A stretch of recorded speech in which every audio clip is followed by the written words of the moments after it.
오늘 말씀의 제목은 생각하고 행하라입니다. 오늘 말씀은 두 가지 신앙의 겉면을 담고 있습니다. 그게 바로 생각하라, 행하라입니다. 그리스도인으로 뭘 생각하고 무엇을 행해야 하는지를 바울이 설명하는 것이죠.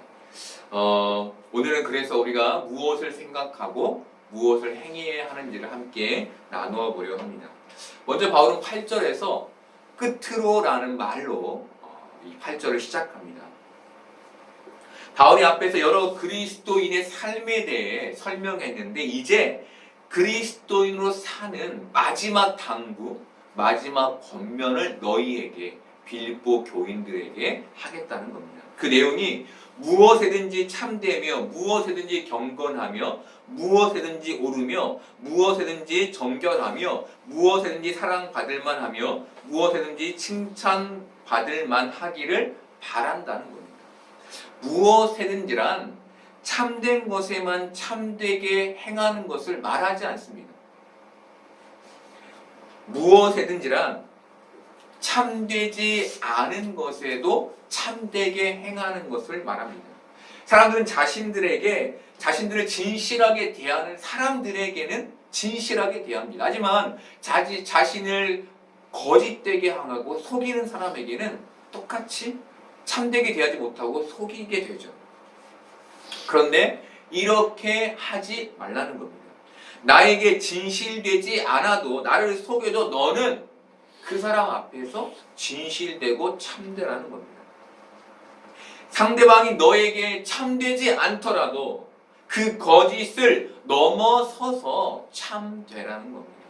예수님 마태복음 5장 48절에서 너희가 너희를 사랑하는 자를 사랑하면 무슨 상이 있으리요? 세리도 이와 같이 하느니라 라고 말씀하셨습니다.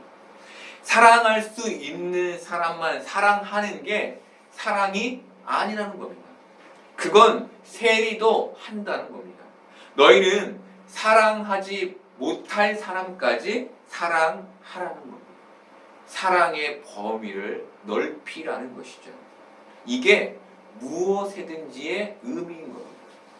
그러니 우리는 거짓된 세상에서 참되어야 하며 경건하지 않기를 요구하는 세상에서 경건해야 하며 옳으면 손해를 보는 세상에서 손해를 감수하고서라도 옳아야 하며 도덕적으로 정결하지 않은 곳에서 깨끗하고 순결해야 하는 겁니다. 그게 무엇이든지에 관한 그리스도인의 삶인 겁니다. 바울은 남에게 사랑받을 만하기를 바란다고 씁니다. 누구에게나 매력적인 사람이 되라는 겁니다. 내 마음에 안 들고 나를 힘들게 하는 사람에게 가시를 세우지 말라는 겁니다. 또 남에게 칭찬받을 만하기를 바랍니다. 누구에게나 신분의 격차를 넘어서서 정중하고 고상한 사람이 되라는 겁니다. 누구나 할 수 있는 그 라인, 그 선이 있죠. 그 선에 서지 말고 그 선을 넘어서서 그리스도인의 삶을 살라고 말하는 겁니다. 이것이 바울이 그리스도인으로 살기를 바라는 빌립보 교인들에게 해주는 당부였습니다. 우리는 월권하는 사람이나 예의가 없는 사람에게 선 넘네? 라는 생각을 합니다. 이것은 부정적인 의미이죠. 그런데 우리는 긍정적인 의미로 라인을 넘어야 하는 겁니다. 참된 것에 선을 넘고 참되지 않은 것에서 참되도록 선을 넘고 대충 남들이 볼 때만 경건한 게 아니라 그 선을 넘어서서 하나님이 나를 보신다는 것을 알고 항상 경건을 유지하는 삶, 경건하지 않은 것에서 넘어서는 삶을 살아야 하는 겁니다. 마찬가지로 옳음에도 정결에도 사랑받고 칭찬받는 것에도 그렇게 하라는 겁니다. 그게 무엇이든지의 의미이며 그게 그리스도인이 가져야 될 삶의 모습이라는 겁니다. 그런데 이 무엇이든지를 막아서는 게 있죠. 그게 뭡니까? 합리적인 생각입니다. 규칙과 제도와 환경에 따라 규정하고 나누게 되는 것이죠. 여러분, 합리적인 게 틀린 게 아니죠. 합리적인 것은 옳은 겁니다. 하지만 너무 합리적이면 여유를 잃게 되고 그럼 지혜를 잃게 되는 겁니다. 예수님이 제자들을 세상에 보내시며 하신 말씀은 너희는 뱀처럼 지혜롭고 비둘기처럼 순결하라는 것이었습니다. 그런데 이 말씀을 하시기 전에 예수님은 보라, 내가 너희를 보내면 양을 이리 가운데 보냄과 같도다 라고 말씀하셨습니다. 상황을 설명하신 것이죠. 양이 이리 속으로 들어갑니다. 양을 보내지 않는 게 최선의 방법이지만 그럴 수 없는 거예요. 우리 다 세상에 있잖아요. 현실을 살잖아요. 그럴 수 없는 거예요. 그래서 양에게 당부를 하는 겁니다. 뱀처럼 지혜롭고 비둘기처럼 순결하라고. 뱀은 신중한 동물입니다. 그러니 뱀처럼 신중하게 상황을 파악하여 위험에서 벗어나라는 겁니다. 순진하게 가만히 있지 말라는 것이죠. 순진하게 가만히 있으면서 하나님이 알아서 하실 거야. 그거 아니라는 겁니다. 비둘기처럼 순결하라고 말합니다. 비둘기는 순결. 뭡니까? 순수의 상징이죠. 부패한 사람들과 결탁하지 말라는 겁니다. 내 생명을 위해서 부패한 사람과 결탁하여 나아가지 말라는 겁니다. 여러분, 예수님이 어떤 말씀을 해주시는 겁니까? 순진하게 가만히 있는 게 신앙이 아니라는 겁니다. 순진하고 착하게만 사는 게 신앙이 아니라는 겁니다. 상황을 예의주시하고 분별할 줄 알아야 한다는 겁니다. 그럼에도 우리를 불편하게 하는 일이 생길 텐데 그것들을 잘 판단할 수 있어야 한다는 겁니다. 그리고 예수님이 무슨 말씀하십니까? 너희 마음을 순결하게 하라. 죄 가운데 두지 말라는 겁니다. 죄를 내 안에 두지 말라는 겁니다. 죄를 내 안에 두고 키우지 말라는 겁니다. 죄가 나를 삼키지 않도록 주의하라는 겁니다. 사실 우리에게 이 현실에서 무엇이든지라는 말은 불가능합니다. 우리는 상황마다 때마다 수시로 우리의 생각이 바뀌는 사람들입니다. 옳음의 기준도 바뀌고 그름의 기준도 바뀝니다. 항상 똑같은 기준을 갖고 있지 못하다는 것이죠. 그래서 바울이 8절에서 마지막에 생각하라라는 말을 쓴 겁니다. 생각한다는 것은 모색한다는 의미입니다. 거짓 앞에서 참되게 행할 수 있는 방법을 신중히 그리고 순수하게 모색하라는 겁니다.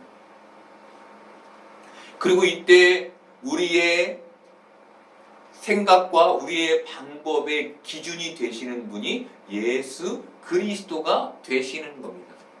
그분이 십자가의 길을 가신 것처럼 나도 십자가의 길을 걷는 겁니다. 예수님은 제자들에게 너희는 너희 십자가를 메고 나를 따르라 라고 말씀하셨습니다. 대부분 이 말씀을 우리가 묵상하며 할 때 대단한 무언가를 선택해야 하는 것처럼 생각합니다. 그런데 십자가는 특별한 뭔가가 아닙니다. 예수님이 지셨던 십자가는 하나님이 예수님에게 주셨던 삶이었습니다. 십자가는 그 일상을 대표하는 상징인 거죠. 상징. 십자가만이 십자가가 아니라 십자가를 지시기 위해 이 땅에 오신 것부터 사역을 감당하시고 기도하신 그 모든 일상이 십자가를 담고 있는 겁니다. 우리에게도 내가 사는 자리에서 믿음의 삶을 살아내는 게 우리가 맬 십자가인 것이죠. 여러분, 다른 특별한 거, 내가 막 헌금을 많이 하는 거, 내가 막 살신성이 나는 거, 요걸 말하는 게 아니라 내 삶에서 믿음으로 내 삶을 버텨내는 거, 이것이 십자가인 겁니다. 어떻게 저 사람을 이겨먹을까? 어떻게 하면 저 사람을 주저앉힐까가 아니라 어떻게 저 지독한 사람을 버티며 그리스도인으로 살아낼까가 우리가 매야 할 십자가인 겁니다. 그래서 우리는 이 세상에서 십자가 정신으로 무장해야 합니다. 십자가 정신. 극단적으로 싸워 이기라는 말이 아닙니다. 다른 사람들이 당장 때려치우고 나오라고 해도 조금 더 견뎌보는 겁니다. 한계에 도달할 때까지 애써보는 겁니다. 무작정이 아닙니다. 뱀처럼 신중히 피할 길을 모색하며 부정함과 결탁하지 않고 또 부정적인 생각과 마음을 키워내지 않고 그 상황을 유심히 지켜보며 견뎌보는 겁니다. 사실 우리에게 어려운 건 대부분 환경이 아니라 사람이죠. 사람 때문에 환경이 싫어지는 겁니다. 그런데 괴로운 건 사람이 미울 때마다 예수님의 말씀이 우리에게 들려온다는 거예요. 원수를 사랑하라, 용서하라 라는 말씀이 끊임없이 우리의 마음을 어렵게 만든다는 것이죠. 우리는 그 말씀을 실천할 수 없어서 괴로운 겁니다. 다른 게 괴로운 게 아니라 그 말씀을 실천할 수 없어서 괴로운 것이죠. 여러분, 꼭 사랑은 꼭 이해하고 받아들이는 것만을 의미할까요? 사랑이? 아닙니다. 만약 그렇게 모든 걸 받아들인다면 우리는 살 수 없죠, 이 땅은. 사랑은 미워하지 않는 겁니다. 저주하고 싶은 마음을 꾹꾹 누르는 겁니다. 모든 걸 받아들이고 모든 걸 이해하는 게 사랑이 아니라는 거예요. 저 사람에게 악을 행하고 싶은 것을 참는 것,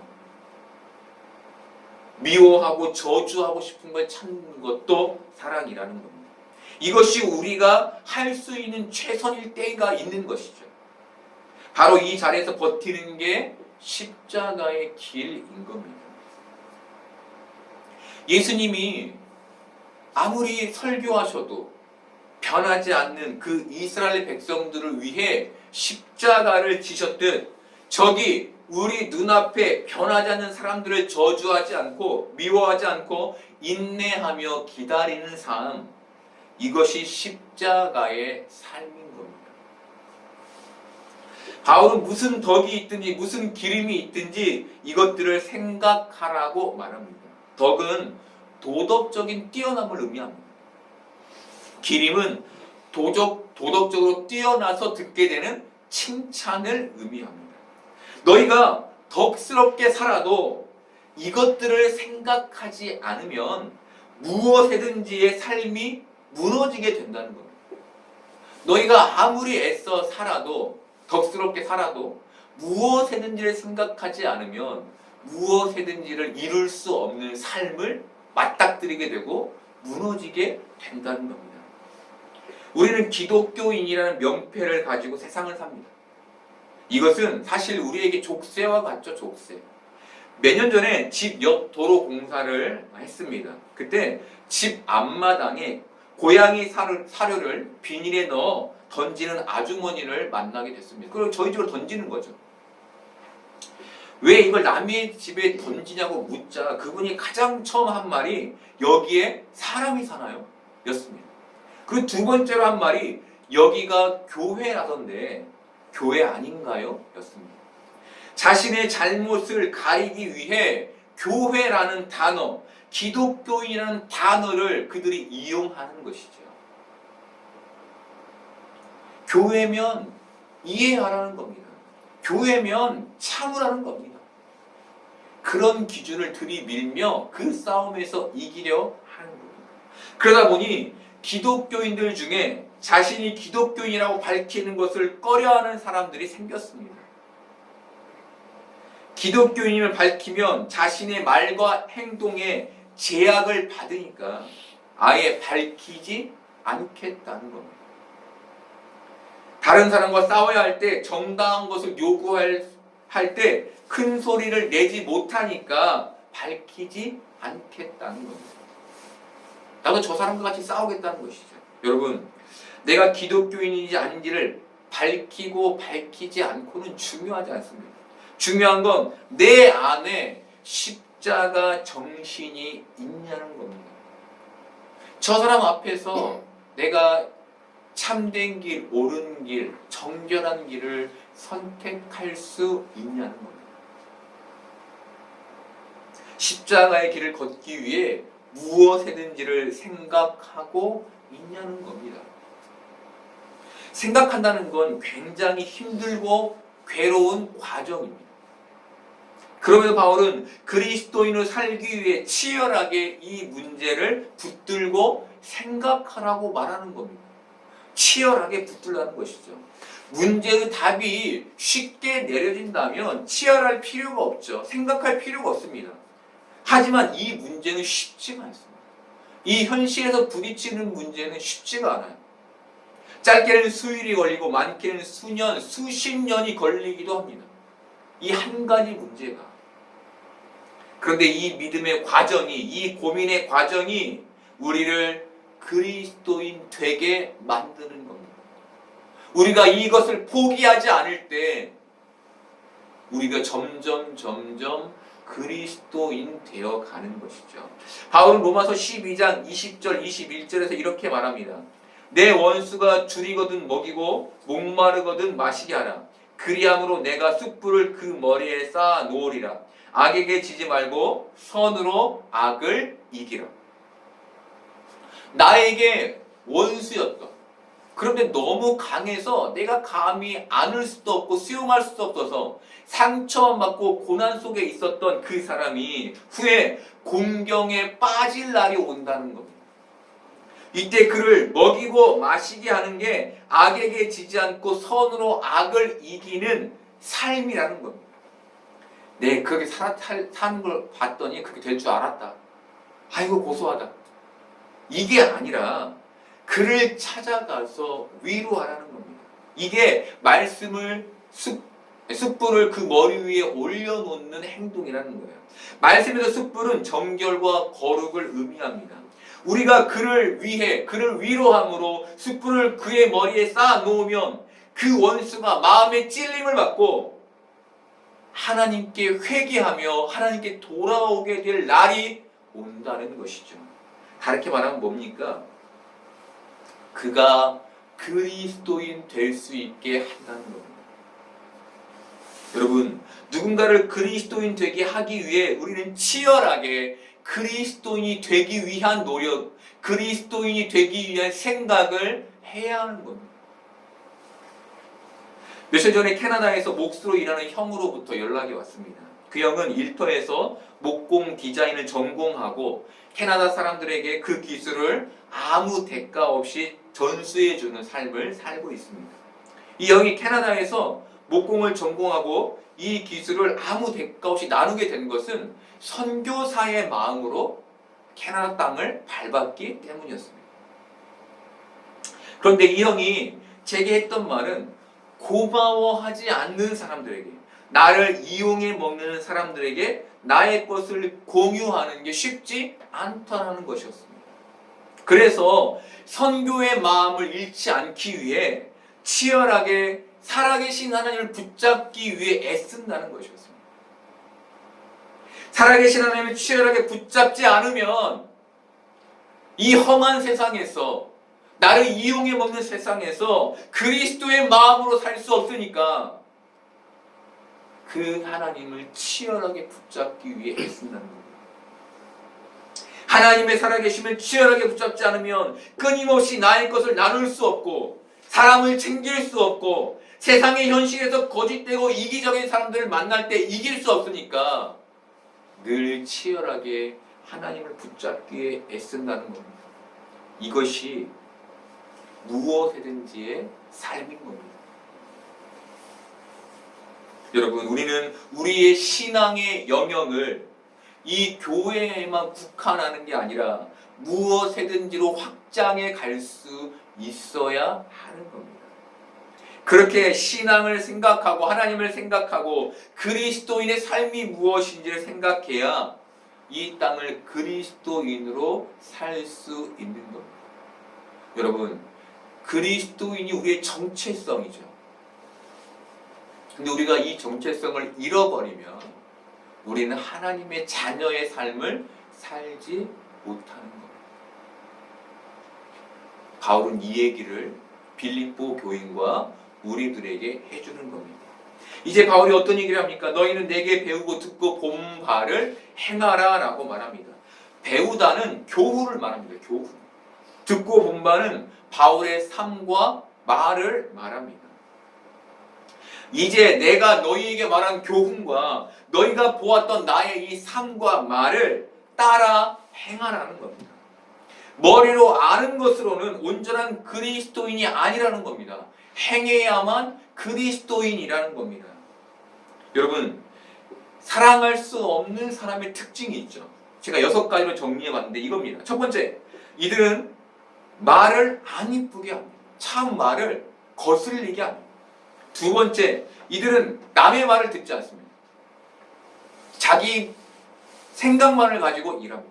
세 번째, 이들은 예의가 없습니다. 사람을 대할 때 인격적이지 않은 것이죠. 네 번째, 이들은 남을 배려할 줄 모릅니다. 남이 어떤 생각이 갖고 있고 어떤 공경에 처해 있고 내가 이렇게 했을 때 저 사람이 얼마나 힘들지에 대한 생각이 없는 것이죠. 다섯 번째, 이들은 언제나 자기 중심적이며 자기 이익에 민감합니다. 내 것은 이만큼도 손해보고 싶지 않지만 남의 것에 대해서는 관대한 것이죠. 여섯 번째, 이들은 자기 주장이 강하고 앞뒤 말이 다릅니다. 세상에서 만약 이런 사람을 만나면 사랑할 수 있을까요? 여러분, 사랑하기 쉽지 않습니다. 도망가고 싶죠. 우리는 이런 사람을 감당할 수 없는 겁니다. 듣고 본 바를 행할 수 없는 것이죠. 그럼 우리는 어떻게 해야 할까요? 듣고 본 바를 행할 수 없는데 우리는 어떻게 해야 할까요? 안타깝지만 답이 없습니다. 답이 없습니다. 이게 우리의 한계입니다. 그럼 너희는 내게 배우고 듣고 본 바를 행하라. 예, 이 바울의 말을 우리는 어떻게 이해해야 할까요? 도대체가 사랑할 수 없고 도망가고 싶은데 어떻게 이해해야 할까요? 원수 앞에서 원수를 사랑하라는, 원수를 용서하라는 예수님의 말씀이 우리의 마음에 들려올 때 우리는 도저히 그를 사랑하고 용서할 수 없어서 괴롭죠. 그러면 우리가 하는 게 뭡니까? 우리 입에서 하나님, 저는 저 사람이 너무 밉습니다. 제 힘으로는 도저히 저 사람을 감당할 수 없고 용서할 수 없습니다라는 기도가 나오죠. 그렇죠. 하나님을 찾게 되는 것이죠. 너무 힘드니까 하나님을 찾게 되는 겁니다. 하나님을 의지하게 되는 겁니다. 다윗은 하나님을 의지했던 대표적인 사람입니다. 그런데 그런 다윗도 어려운 공경에 처했고 죽을 위험 가운데 있었고 답답함 속에 있었습니다. 그 시가 시편 13편입니다. 시편 13편은 비명의 시라고 알려져 있습니다. 비명의 시. 제가 읽어드리겠습니다.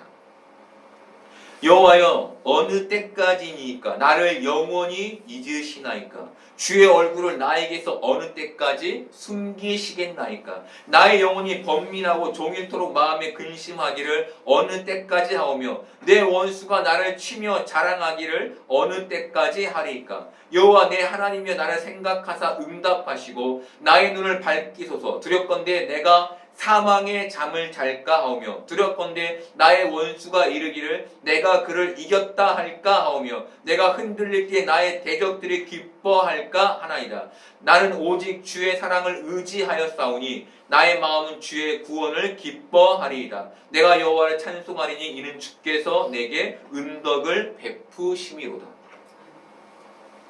이 시편의 내용은 하나님은 나에게 이러셔야 한다는 겁니다. 하나님은 나를 기쁘게 하셔야 하며 하나님은 내게 찬송하게 하셔야 한다는 겁니다. 그게 하나님이시라는 겁니다.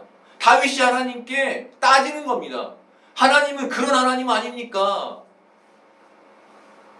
나를 원수 앞에서 지게 만드셔서 원수가 기뻐하게 하실 것입니까?